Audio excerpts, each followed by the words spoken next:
हाय। मेरा नाम डॉक्टर ब्रिजेश दुबे है। मैं एक एडवांस लैप्रोस्कोपिक और बेरियाट्रिक सर्जन। अभी हम बात करते हैं लैप्रोस्कोपिक सर्जरीज में होने वाले रिस्क के बारे में, क्योंकि ये बहुत सारे पेशेंट के मन में ये सवाल होता है कि सर्जरी कितना रिस्की है, ऑपरेशन में कुछ प्रॉब्लम्स हो सकते हैं या नहीं हो सकते हैं। तो इसलिए ये जानना बहुत ज़रूरी है कि जब भी कोई लैप्रोस्कोपिक सर्जरी होती है तो एक पेशेंट को क्या क्या रिस्क हो सकता है।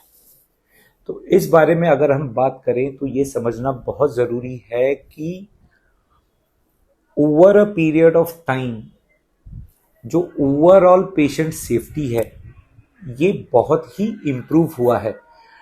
पेशेंट सेफ्टी को ध्यान में रखते हुए जो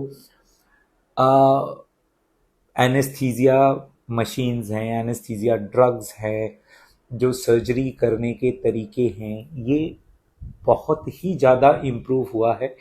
इसलिए पेशेंट का ओवरऑल रिस्क बहुत ही रिड्यूस हुआ है। फिर भी हर सर्जरी का या हर प्रोसीजर का कोई ना कोई रिस्क तो रहता ही है। अब ये रिस्क दो तरह से हो सकते हैं। एक तो होता है पेशेंट रिस्क, जो कि पेशेंट के कंडीशन की वजह से जो रिस्क है, यानी पेशेंट को हार्ट प्रॉब्लम्स है, लंग प्रॉब्लम्स है, डायबिटीज़ है, या और भी बहुत सारी ऐसी बीमारियां होती हैं जो कि ये रिस्क को बढ़ा सकती हैं। और दूसरा होता है डायरेक्टली जो सर्जरी के प्रोसीजर से रिलेटेड होता है। तो अभी हम बात कर रहे हैं सिर्फ एक सर्जरी रिलेटेड जो रिस्क हो सकता है उस बारे में। तो सबसे पहला रिस्क तो जो एनेस्थीसिया रिलेटेड होता है वो किसी भी सर्जरी में हो सकता है। तो एनेस्थीसिया का जो रिस्क है वो एक ट्रेडिशनल ओपन सर्जरी हो या लैप्रोस्कोपिक सर्जरी हो, यूजुअली सेम होता है, उसमें कोई चेंज नहीं होता।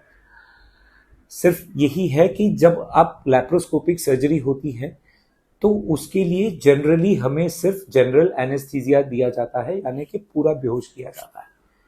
ओपन सर्जरी या ट्रेडिशनल सर्जरी जो कुछ कुछ सर्जरीज है जिसे हम स्पाइनल या एपिड्यूरल एनेस्थीसिया में कर सकते हैं, जैसे कि अगर आपके आधे शरीर को बेहोश सुन किया जाता है।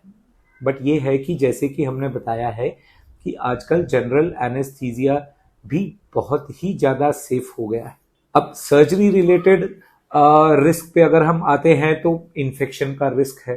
अब चूंकि इसमें लैप्रोस्कोपिक सर्जरीज में इंसिजन बहुत छोटे छोटे होते हैं, तो ओपन या ट्रेडिशनल सर्जरी के कंपैरिजन में रिस्क की इन्फेक्शन का रिस्क काफ़ी कम होता है। प्लस हम बहुत सारे स्टेराइल टेक्निक्स या असेप्टिक प्रिकॉशंस लेते हैं, जैसे ओटी के लिए जो भी असेप्टिक टेक्निक्स है, इंस्ट्रूमेंट्स के साफ सफाई के लिए जो टेक्निक्स है, उन इंस्ट्रूमेंट्स को ऑटोक्लेव किया जाता है, इथिलीन ऑक्साइड से उसे स्टेरलाइज किया जाता है। तो ये सारी चीज़ें को बहुत ही इम्पोर्टेंस के साथ हम काम करते हैं जिससे कि ये रिस्क कम से कम हो सके। उसके अलावा अगर हम रिस्क देखें तो ऑर्गन इंजरीज, यानी कि आपके इंटेस्टाइन को, लिवर्स को या किसी भी चीज़ को इंजरी होने का चांसेस रहता है। ऑफ कोर्स बहुत कम है, बट हाँ 100% नहीं होगा ऐसा बताना बहुत मुश्किल है। जब भी हम ट्रोकार डालते हैं दूरबीन डालने के लिए, उस समय ये इंजरीज होने के चांसेस होते हैं, बट इसमें रोल आ जाता है आपके सर्जन का एक्सपर्टीज और एक्सपीरियंस पे। बहुत कम चांसेस हैं, प्रॉबेबली आप मान के चलिए कि अराउंड 500 से 1000 केसेस में 2 या 3 केसेस में ऐसे हो सकते हैं, अनफॉर्चुनेट इंसिडेंट्स हो सकते हैं, बट ओवरऑल ऐसा होने का चांसेस बहुत कम होता है। उसके अलावा ब्लीडिंग का रिस्क है, जैसे कि हमने बताया कि ट्रोकार इंसर्शन के वक्त ब्लीडिंग हो सकता है, सर्जरी करते वक्त किसी ऑर्गन में कुछ वेसल को इंजरी हुआ है, वहाँ से ब्लीडिंग हो सकती है। बट यहाँ भी आपके एक एक्सपीरियंस सर्जन या एक्सपर्ट सर्जन के पास इसे कंट्रोल करने के या उसे मिटिगेट करने के बहुत सारे तरीके होते हैं जिसे किया जाता है, बट ओवरऑल ये देखा गया है कि लैप्रोस्कोपिक सर्जरी में blood loss as compare to open surgery बहुत कम होता है। गैस रिलेटेड कॉम्प्लिकेशंस हो सकते हैं। अब गैस रिलेटेड कॉम्प्लिकेशन से मेरा मतलब है कि जब हम लैप्रोस्कोपिक सर्जरी करते हैं तो हम कार्बन डाइऑक्साइड गैस यूज करते हैं पेट को इन्फ्लेट करने के लिए या फुगाने के लिए, ताकि हमको ऑर्गन्स बहुत साफ और अच्छी तरह से दिखाई दे। अब उससे प्रॉब्लम ये हो सकता है कि अब वो गैस अपने आप बॉडी में एब्जॉर्ब हो जाता है अराउंड 24 टू 48 आवर्स में। किसी किसी पेशेंट में जब तक ये गैस एब्जॉर्ब नहीं हो जाता उनके दाहिने कंधे में पेन रह सकता है, या वो पेट डिस्टेंस होने की वजह से थोड़ा सा सांस लेने में तकलीफ हो सकता है। नथिंग मेजर, थोड़ा सा डिस्कम्फर्ट रहता है बट ये रिजॉल्व हो जाता है। कुछ केसेस को हमें ओपन में कन्वर्ट करना पड़ सकता है जिसे हम कन्वर्जन बोलते हैं, कन्वर्जन टू ओपन सर्जरी।